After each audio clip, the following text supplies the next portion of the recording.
जय हिंद दोस्तों। यूपीपी का जो सिलेबस है उसमें हिंदी का जो पहला चैप्टर है वो है हिंदी एवं अन्य भारतीय भाषाएं। तो इस वीडियो में हम इसी चैप्टर के सभी महत्वपूर्ण क्वेश्चन को करेंगे और ऑब्जेक्टिव टाइप में सभी क्वेश्चन होंगे, साथ ही साथ उसके जो डिटेल में हम एनालिसिस भी करेंगे। तो पूरा वीडियो आप ध्यान से देखिएगा।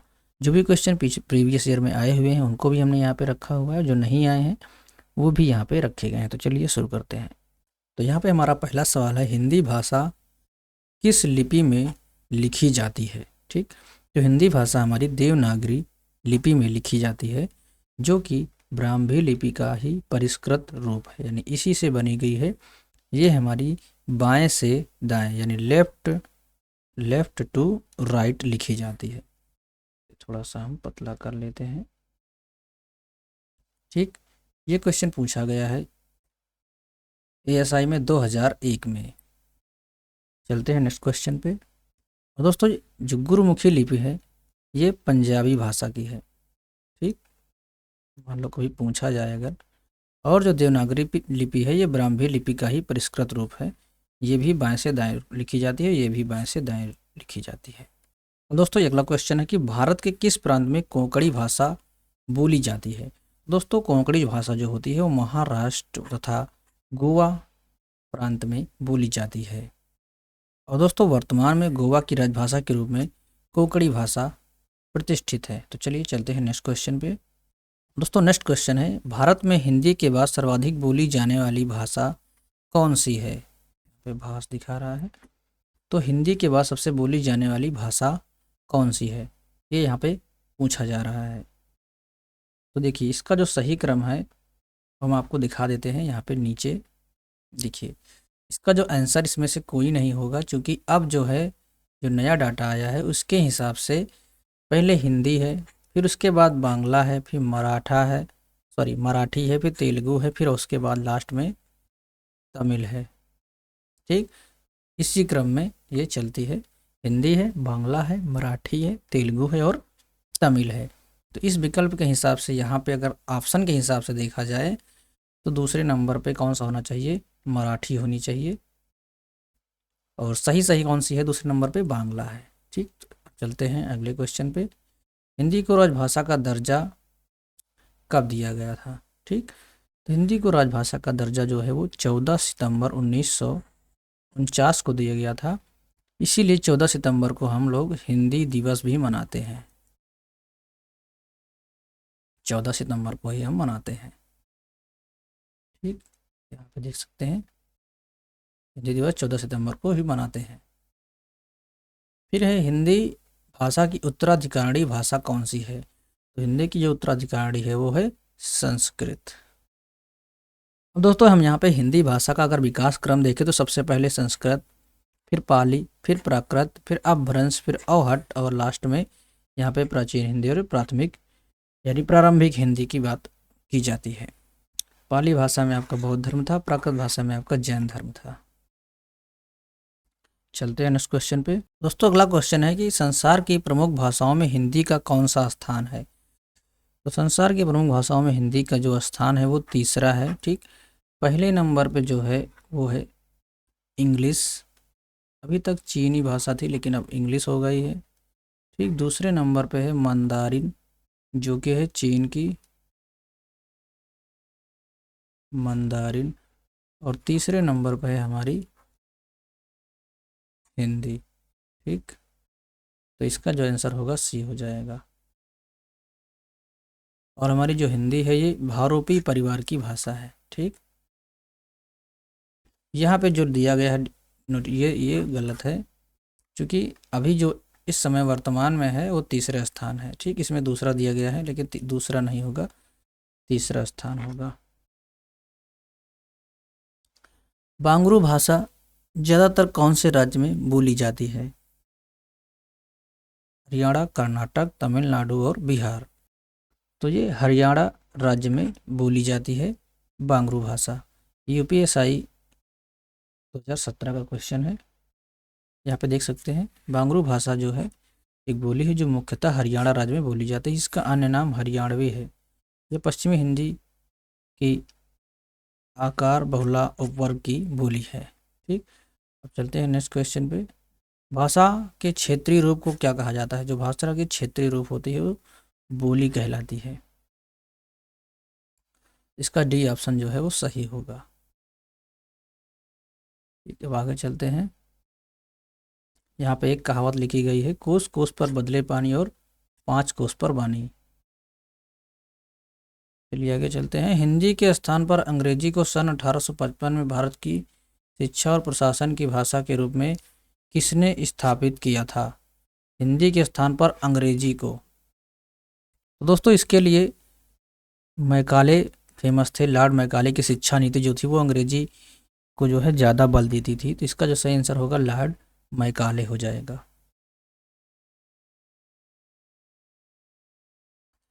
फिर यहाँ पे निम्नलिखित में से कौन सा भाषा का मौखिक रूप है?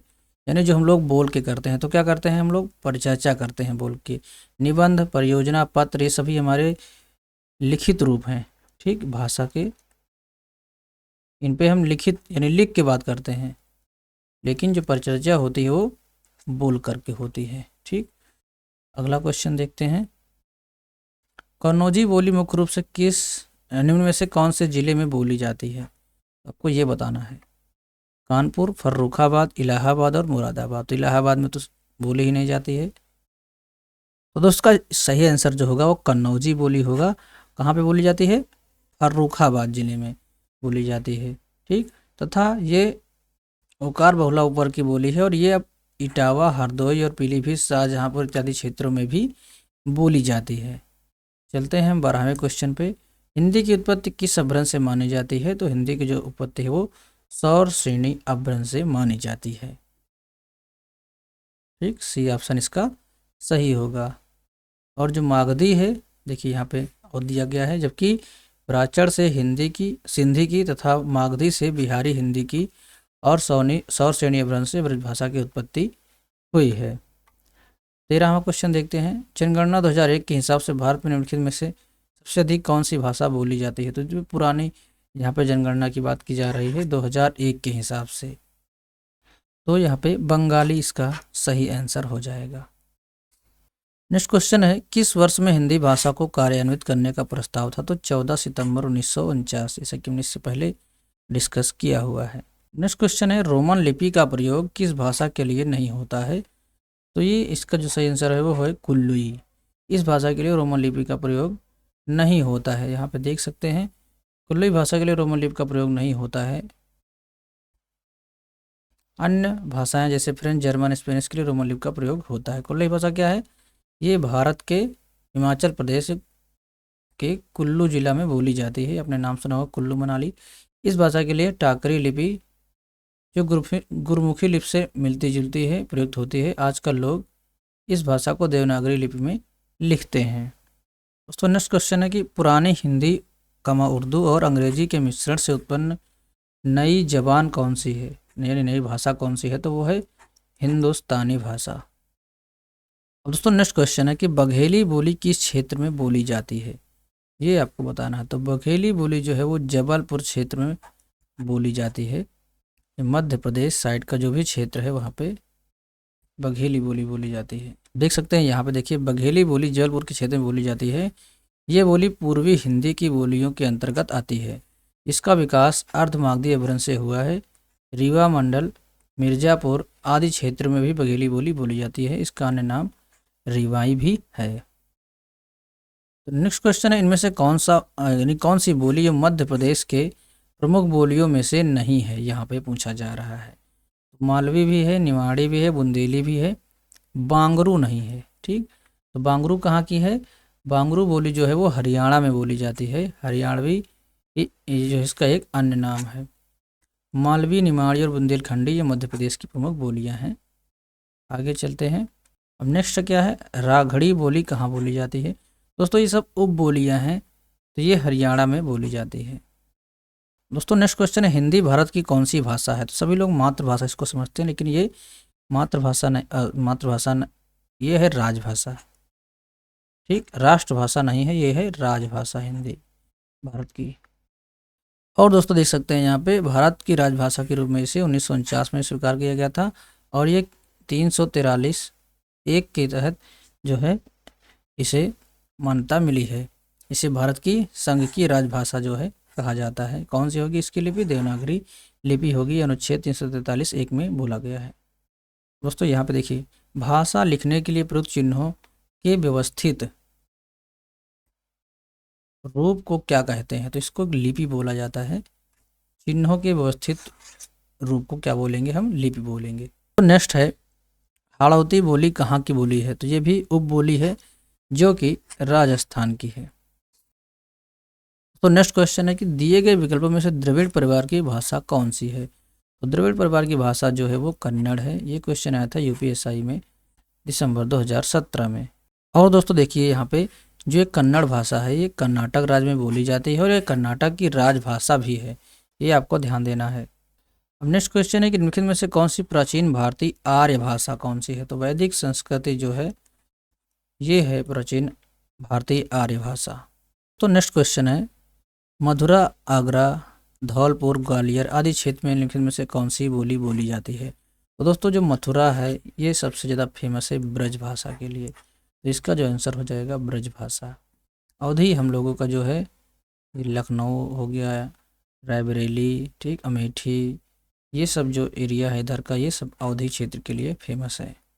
खड़ी बोली जो हो गया दिल्ली साइड का एरिया है ये खड़ी बोली के लिए। बांगरू हमने भी हरियाणा के लिए बताया ही था। अब दोस्तों यहाँ पे थोड़ा विस्तार में देख लेते हैं। खड़ी बोली मेरठ, मुजफ्फरनगर, सहारनपुर, दिल्ली, गाजियाबाद, रामपुर, बिजनौर इधर जो है खड़ी बोली बोली जाती है। अवधी हमारी हो गई अयोध्या, जौनपुर, इलाहाबाद, लखीमपुर खीरी, उन्नाव, सीतापुर, फैजाबाद और हमारा रायबरेली भी इसी में है। ठीक, ये हो गया अवधी भाषा के लिए। बांगरू हरियाणा के लिए हमने भी आपको बताया ही। अब दोस्तों यहाँ पे देखिए एक क्वेश्चन दिया गया है कि राजस्थान में अनेक बोलियाँ बोली जाती हैं। तो इस वाक्य में बोलियाँ क्या है? तो बोलियाँ क्या है? बोली जाती हैं। आप यहाँ पे देख पाएंगे बड़ी की मात्रा लगी है तो ये एक स्त्रीलिंग शब्द है, बोली जाती हैं। नेक्स्ट क्वेश्चन है कि हिंदी का मानक रूप किस भाषा से विकसित हुआ है? तो ये खड़ी बोली से विकसित हुआ है। अब दोस्तों यहाँ पे देख सकते हैं कि हिंदी का मानक रूप खड़ी बोली से विकसित हुआ है, ठीक है, जिसे मानक हिंदी भी कहा जाता है। इसका प्रयोग किस लिए होता है? प्रशासनिक कार्यों में होता है। शिक्षा, प्रशासनिक क्षेत्र व कार्यालयी कार्यों में किया जाता है खड़ी बोली का प्रयोग। दोस्तों नेक्स्ट क्वेश्चन है, आधुनिक भारतीय आर्य भाषा का काल कब से कब तक का है? आधुनिक कब से कब तक का है? आधुनिक भाषा का, आधुनिक भारतीय आर्य भाषा का काल यहाँ पे पूछा जा रहा है। तो ये 1000 से अब तक के यहाँ पे आधुनिक भाषा मानी जाती है। अब दोस्तों इसे डिटेल में समझते हैं। देखिए भारतीय आर्य भाषा का इतिहास 3 कालों में बांटा गया है। पहला है प्राचीन भारतीय आर्य भाषा जो कि 1500 से 500 ईस्वी तक। फिर मध्यकालीन आर्य भाषा 500 ईस्वी से लेकर 1000 ईस्वी तक। ये ईसा पूर्व है, 1500 ईसा पूर्व से 500 ईसा पूर्व तक। फिर मध्यकालीन 500 ईसा पूर्व से लेकर 1000 ईस्वी तक। ठीक, फिर आधुनिक भारत की भाषा जो है वो 1000 ईस्वी से लेकर अब तक जो है चल रही है आधुनिक भारतीय आर्य भाषा। नेक्स्ट क्वेश्चन है कि हिंदी को विकास प्रदान करने वाली भाषा कौन सी है? दोस्तों जो हिंदी का विकास हुआ है वो अपभ्रंश से हुआ है, जो हमारी वर्तमान में हिंदी है। देख सकते हैं यहाँ पे हिंदी को विकास प्रदान करने वाली भाषा अपभ्रंश है। हिंदी का विकास क्रम कुछ इस प्रकार है, पहले संस्कृत आई, फिर पाली आई, प्राकृत आई, अपभ्रंश आई, फिर यहाँ पे बीच में एक अवहट्ट है, उसके बाद हमारी हिंदी आ गई। नेक्स्ट क्वेश्चन है कि ब्राह्मी लिपि से किस लिपि की उत्पत्ति हुई है? तो ब्राह्मी लिपि से देवनागरी लिपि की उत्पत्ति है। जिस तरह से ब्राह्मी लिपि लेफ्ट टू राइट यानी हमने बताया आपको बाएं से दाएं क्रम में लिखी जाती है, उसी तरह से देवनागरी लिपि भी बाएं से दाएं क्रम में लिखी जाती है। आप यहाँ पे देख सकते हैं। और पंजाबी के लिए हमने बताया था गुरुमुखी लिपि। और दोस्तों जो खरोष्ठी लिपि है ये दाएं से बाएं क्रम में लिखी जाती है, जो कि ब्राह्मी लिपि का जस्ट उल्टा होती है। फिर यहाँ पे नेक्स्ट क्वेश्चन है, हिंदी भारत की डैश है, सही विकल्प का चयन कर वाक्य को पूरा करें। क्या है? मूल भाषा, राजभाषा, अंतर्राष्ट्रीय भाषा और राष्ट्रभाषा। तो कौन सी है? आपको पता ही है, हिंदी भारत की क्या है? राजभाषा है। और देखिए इसे संवैधानिक रूप क्या क्या दिया गया है। राजभाषा शब्द जो है हिंदी भारत की राजभाषा है। संविधान के भाग 17 तथा अनुच्छेद 343(1) के अनुसार संघ की राजभाषा हिंदी और लिपि देवनागरी होगी। संविधान की 8वीं अनुसूची में 14 भाषाएं थी, लेकिन वर्तमान में कौन सी हो गई, 22 भाषाएं हो चुकी हैं। सिंधी, कोकड़ी, मणिपुर, नेपाली, संथाली सब बाद में जोड़ी गई हैं। 5 भाषा इसने जोड़ी, 6 भाषा जोड़ी गई। फिर से पूछा जा रहा है कि आधुनिक भारतीय आर्य भाषाओं का विकास किससे हुआ है। तो आधुनिक भारतीय की बात करेगा तो ये अपभ्रंश से हुआ है। अब दोस्तों यहाँ पे बात करें सौर श्रेणी अपभ्रंश से कौन कौन सी आधुनिक भाषाएं हैं। पश्चिमी हिंदी, ठीक, राजस्थानी, पहाड़ी और गुजराती। वहीं पे मागधी की बात करें तो बिहारी, बांग्ला, उड़िया और असमिया, ये मागधी अपभ्रंश से हैं। फिर अर्धमागधी से पूर्वी हिंदी है। महाराष्ट्री से मराठी, ब्राचड़ अपभ्रंश से सिंधी के जो है उत्पत्ति हुई है। और पैसाची से लहंदा और पंजाबी। तो दोस्तों यहाँ पे हमने टोटल 33 क्वेश्चन किए थे। अब हम नेक्स्ट चैप्टर जो है हिंदी व्याकरण का मौलिक ज्ञान, सबसे ज़्यादा जो है इसी से सवाल आते हैं, ठीक, सबसे ज़्यादा। तो आपको ये वाला चैप्टर जो है ज़रूर देख लेना है। ऊपर से तो क्वेश्चन आते ही हैं थोड़ा बहुत, लेकिन सबसे ज़्यादा जो रोल जो है अदा करने वाला है वो दूसरा चैप्टर हमारा है हिंदी व्याकरण का मौलिक ज्ञान, क्योंकि इसमें सब कुछ पूछा जाएगा आपका जितना व्याकरण से संबंधित रहने वाला है। तो इसे हम नेक्स्ट वीडियो में डिस्कस करेंगे। अगर आपको वीडियो अच्छा लगा तो लाइक करिए, और कोई कमी रह गई है तो आप उसको कमेंट बॉक्स में कमेंट करके बताइएगा, और हम अगले वीडियो में उसको सुधार करेंगे। मिलते हैं हम नेक्स्ट वीडियो में, तब तक के लिए बाय, टेक केयर, जय हिंद, वंदे मातरम।